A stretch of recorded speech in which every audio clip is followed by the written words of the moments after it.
सभी को मेरा सादर नमस्ते। जैसा कि मैंने कहा था कि मैं इसके अन्य पार्टों को भी बनाऊंगा इस वीडियो के, और इस वीडियो में मैं साइंस जर्नी के कुछ बकवासों को भी दिखाऊंगा और उसको एक्सपोज भी करता रहूँगा। और मैं इसमें आपको बहुत सारे शिवलिंगों को दिखाऊंगा।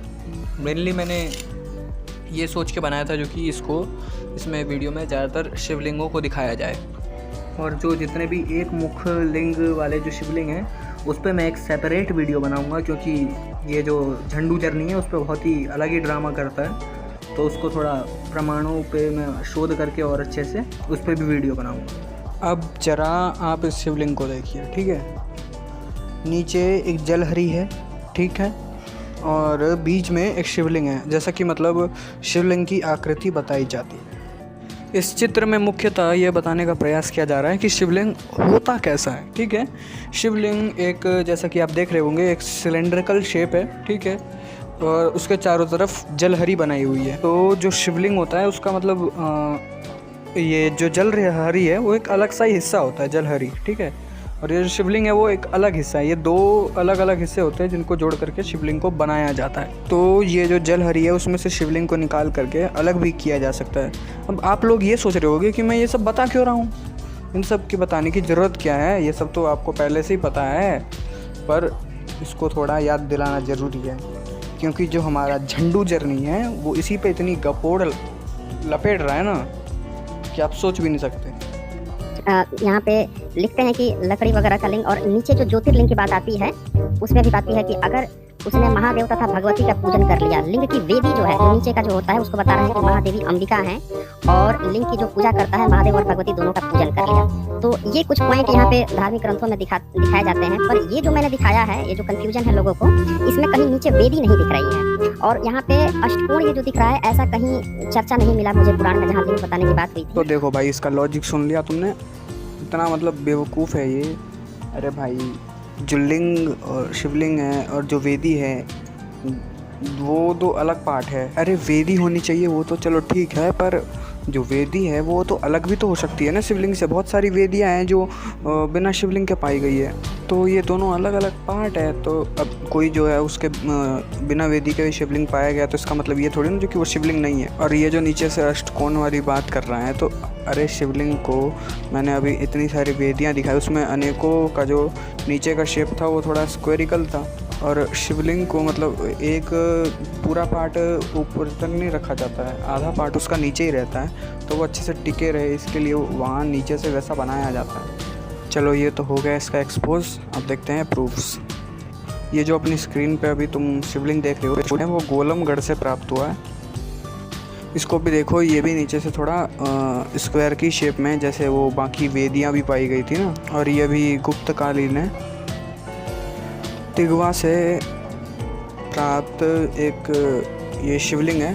तिगवा में एक विष्णु मंदिर है जो गुप्तकालीन है, वहाँ से बहुत सारी गुप्तकालीन मूर्तियाँ भी प्राप्त हुई है।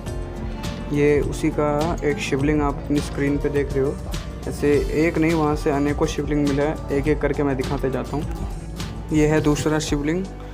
इसका थोड़ा वेदी साइड से टूटा हुआ है, और यह शिवलिंग भी ऊपर से थोड़ा सा खंडित है।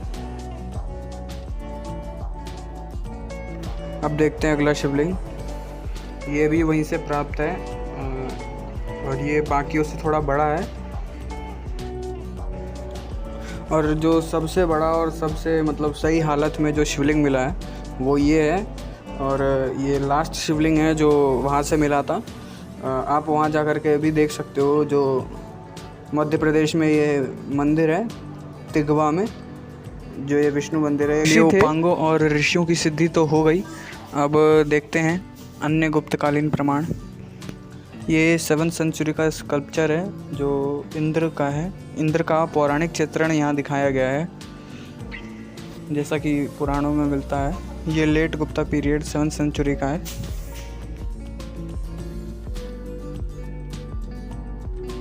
और एक चीज़ तो मैं बताना भूल ही गया, अभी जो पीछे आपने इंद्र का जो देखा स्कल्पचर, और जो आगे अभी आप जितने भी देखोगे वो सारी इसी बुक से है, ठीक है।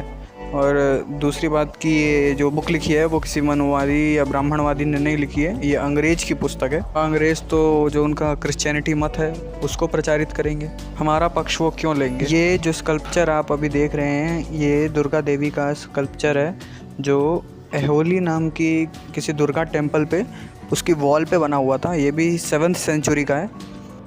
अब ये 7th सेंचुरी का एक स्कल्पचर देखिए जो ब्रह्मा जी का है, ये भी लेट गुप्ता पीरियड का है। ये अभी बॉम्बे के एक म्यूज़ियम में रखा हुआ है।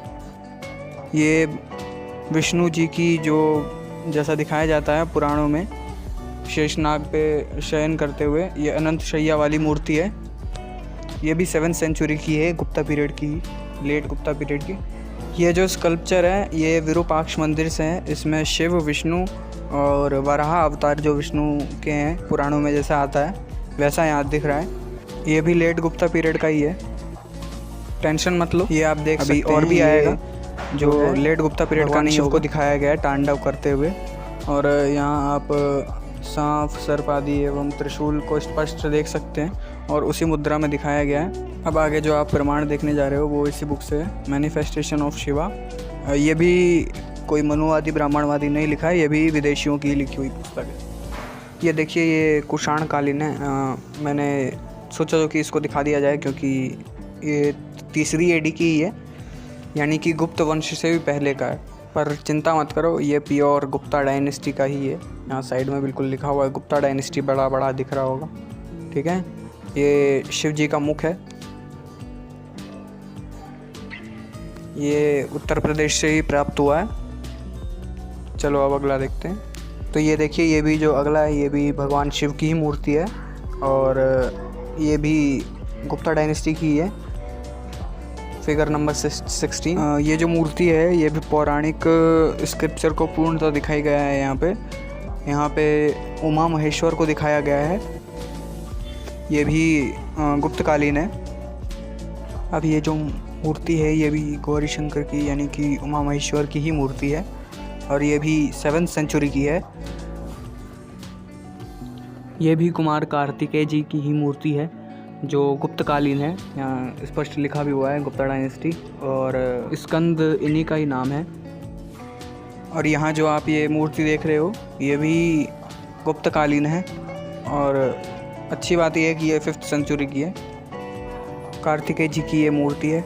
ये एक शिवगण है, जो शिव जी के जो दूत होते थे उनको शिवगण कहा जाता है पुराणों में। और इनको ड्रम बजाते हुए दिखाया गया है। ड्रम यानी कि वही डमरू जो छोटा सा होता है। यह भी गुप्तकालीन है, 5th सेंचुरी का है ये भी। आगे के प्रमाण देखने से पहले आपको इन व्यक्ति के बारे में जान लेना चाहिए। यह है VS अग्रवाल, वासुदेव शरण अग्रवाल। जितने भी हिंदू हैं, जितने भी वैदिक हैं, सभी को इनको प्रणाम करना चाहिए क्योंकि इन्होंने बहुत ही अत्यधिक शोध करके सारे स्कल्पचर्स के बारे में इन्होंने लिखा है जो गुप्तकालीन स्कल्पचर्स है। एवं इनको साहित्य अकादमी पुरस्कार से पुरस्कृत किया गया था। और पुरातत्व के विषय में जो भी इनका कार्य था वो भी आप देख ही सकते हैं। तो अब जो हम प्रमाण दिखाने वाले हैं वो सारी इन्हीं की पुस्तक से होगा। तो ये जो पुस्तक आप देख रहे हैं, Gupta art a study from aesthetic and Chronicle norms, यहाँ यमराज का स्पष्ट अंकन दिखाया गया है। उसके हाथ में एक दंड दिखाया गया है जो यमराज के हाथ में होता है। यहाँ सेम वही अंकन है जो पुराणों में मिलता है। और यहाँ देवी गंगा और यमुना का अंकन किया हुआ है।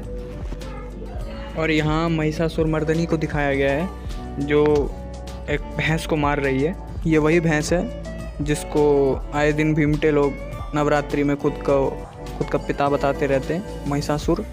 ये वही चूल निवासी महिषासुर है। चलिए अभी एक कार्तिकेय जी का अंकन देखिए।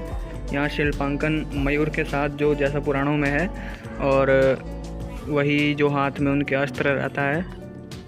अभी ये एक और कार्तिकेय जी की ही मूर्ति है, ये भी गुप्तकालीन है, आप देख सकते हो।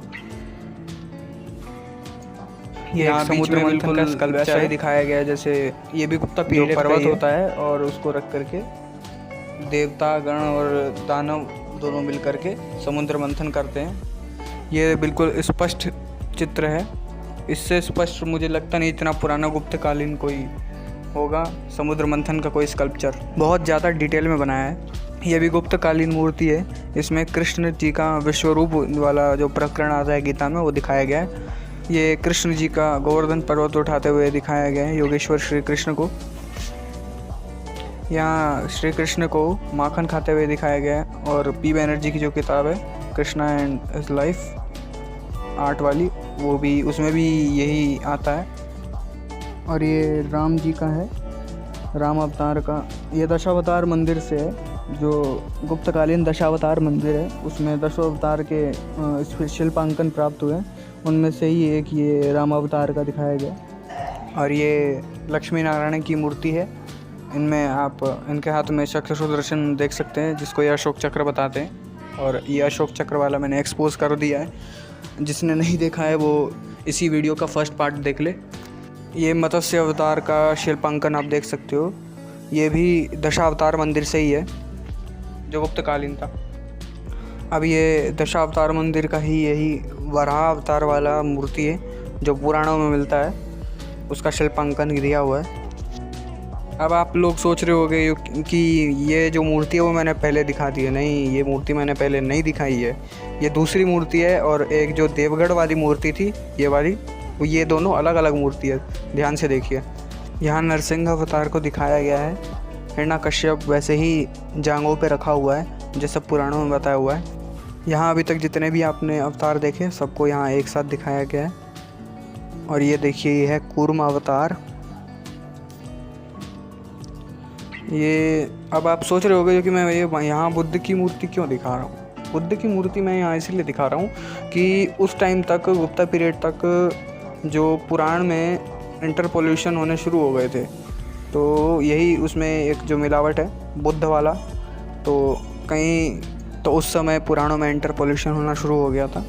तो उसी में ये बुद्ध को और जोड़ दिया गया और इसको दशावतार का एक हिस्सा बना दिया गया। इससे आपको एक अनुमान मिल जाता है कि कब से मिलावट शुरू हो गई थी हमारे ग्रंथों में।